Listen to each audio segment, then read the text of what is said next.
আলাইকুম আমার ফেসবুক ভাইরা, দেখেন আমরা আজকে ঈদের দিন বিকেলবেলা ঘুরবার জন্য আইছি। এটা হচ্ছে যাই আপনার খামিজ বড় মসজিদের এখানে ঘুরবার জন্য আইছি। এখানে সব বাইরে আছে, আমার দেশি বাইরে আছে, পাকিস্তানি বাইরে আছে, সব রকমের ইন্ডিয়ান বাইরে আছে, সবাই আছে। দেখেন সবাই বসে রয়েছে, সবাই বসে বসে সময় কাটার। আজকে ছুটি পাইছে তো আজকে সবাই এখানে আয় অত্ত রয়েছে।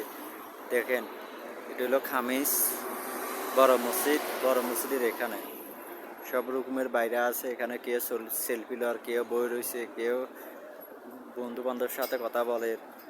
যেমন আমরা তিনজন আইছি, একজনের সাথে দেখা করে, ও কথাবার্তি বলে। তো আমি ফাঁকুকে ভিডিও করতেছি আর ওই আমার দেশি ভাইরা আছে, ওরা দেখো আমরা কিভাবে প্রবাসী ঈদ কাটাইতেছি। এলো প্রবাস, দেখেন সব বাইরা বলেছে।